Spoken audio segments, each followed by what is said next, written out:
Earning is one of the important catalysts that can be in our market. Now, we just started the earnings season, and I thought it would be kind of pretty cool to dive into, show you how do I prepare for that, what can we do, because there is a variety. Again, we can't touch everything, and you're going to see that you have to be very specific because there are a variety of things that we can do. There are a variety of stocks that can be uh, traded. You have to do a pre-planning. You have to do. You just can't come like a minute before and hope for the best. So let's dive into. So let's start. Let's start to watch the week before. That's what I usually do, and make me a game plan. So I have a basic earning, like a market cap mid plus, and I'm watching previously 5 days. Sometimes what I can do every day through the earning, I want to see which stock did before and which stocks did yesterday after, because these are really good. You can find really good momentum stocks, and actually they can be the momentum for the day. So this kind of screener can use you a lot. But let's go during the weekend when I have a game plan, see stocks.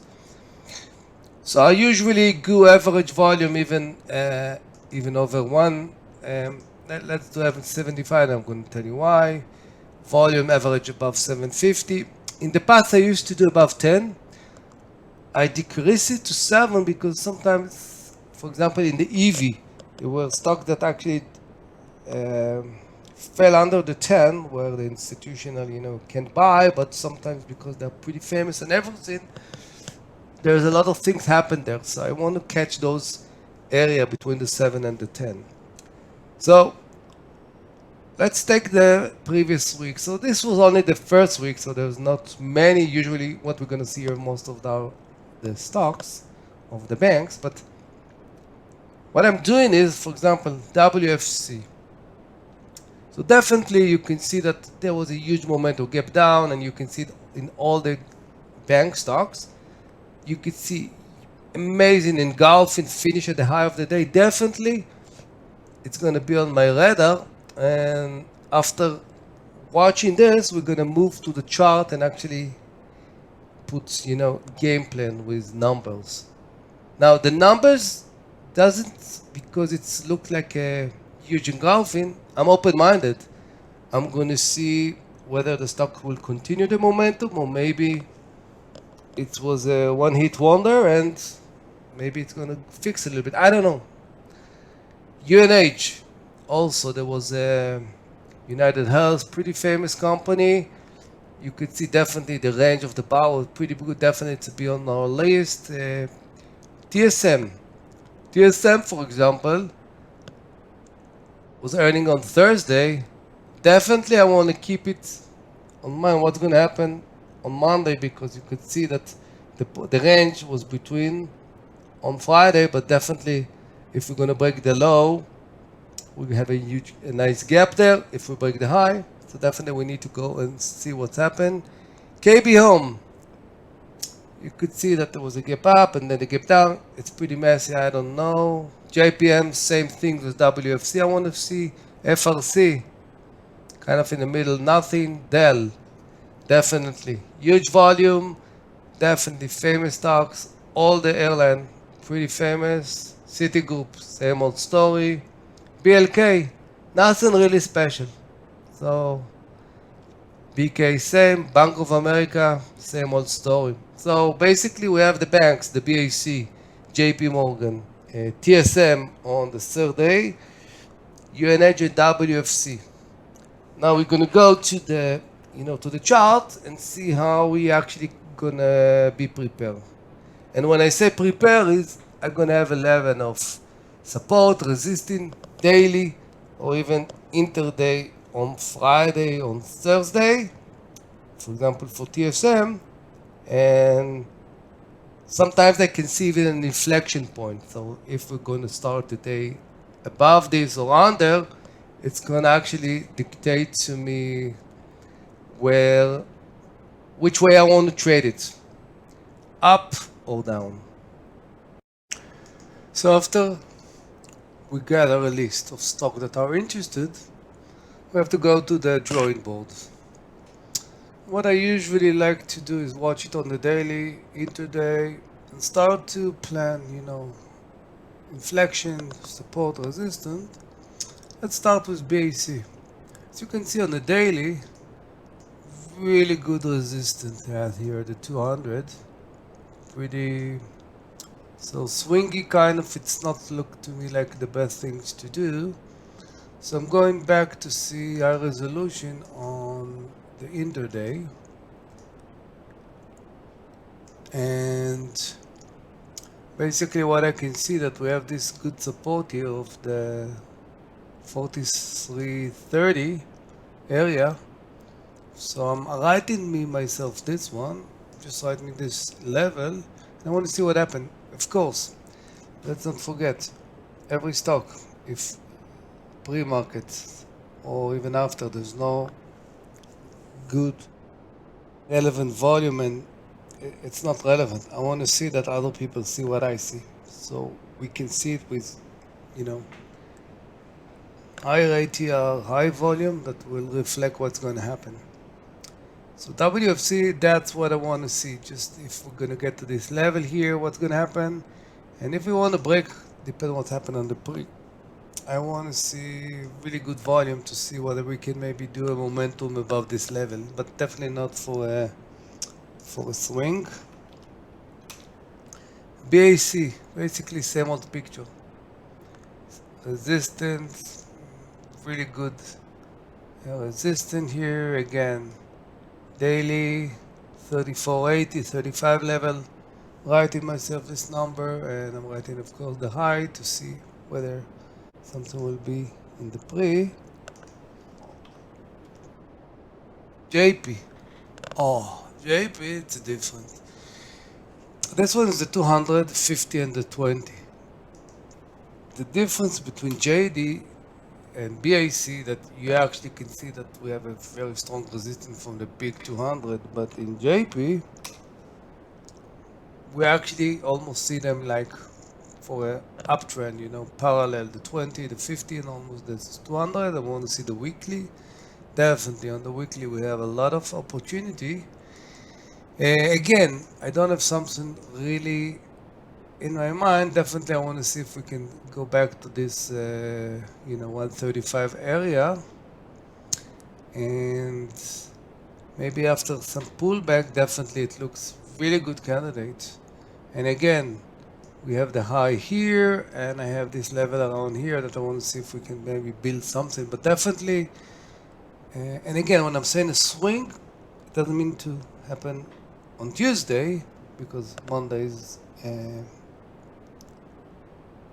Monday it was Martin Luther King, but definitely it's a good candidate because I see a lot of opportunity and edge. Another stock of the bank was C. City, almost the same story like the other one. Here, I don't see even a point that I want to. No. Okay. Dal, another candidate. Wow, that definitely Dal. You can see how the 20 going, but basically it's pretty overstretched. But this is why it's interesting to me, Dal. Really. I love this what's happened here. You see, it's gap down, so it's a point of decision, and what was the relevant definitely was a good volume. I love, definitely I will use this one main candidate for a momentum from 38.25 or this level here 37.80. Definitely for open momentum. I want to see what's happened on the pre-market, and I want to see the levels, because there's a good opportunity here, and if I want to see the daily, definitely maybe a correction to the 20, definitely it's going to be a good candidate for a momentum. UNH, again, rejected from the 200. What's the weekly says? Definitely, wow, it looks pretty good for a downtrend. Yeah, for short, for breaking 482.50. And stop gonna be around here probably, but let's see. Let's go into the daily, into the intraday. Definitely for breaking this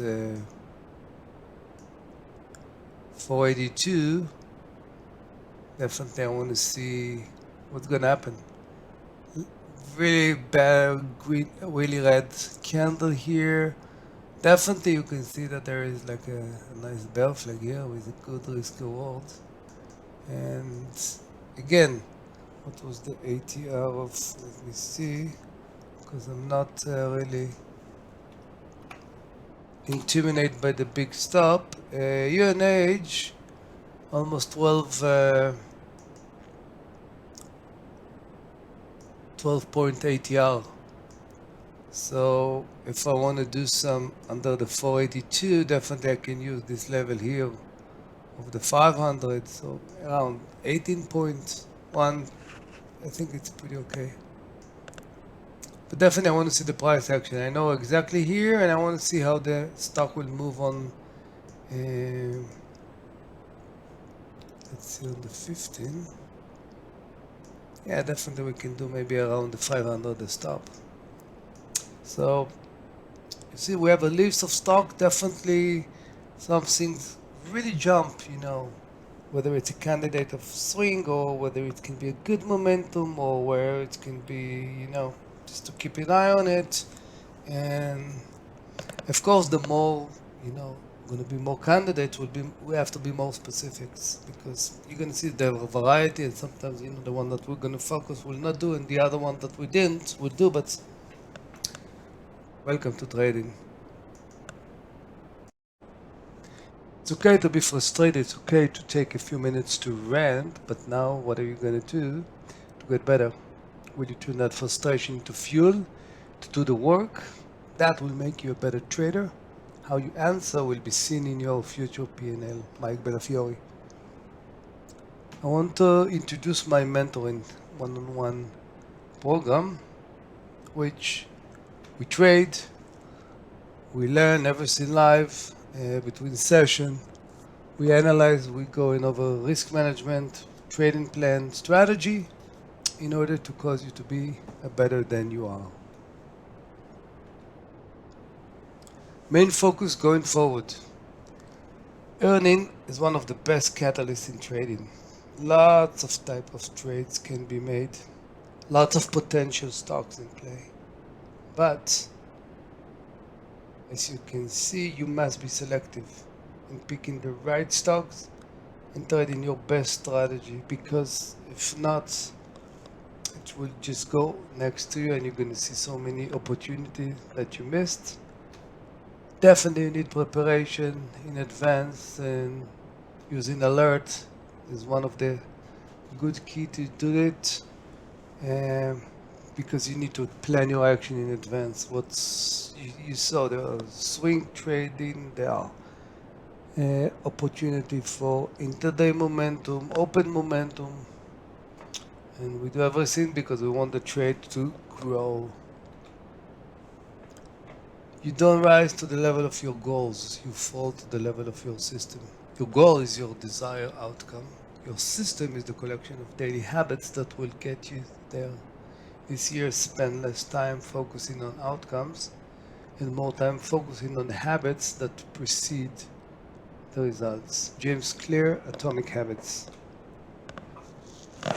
And we need, of course, to crash our limited beliefs.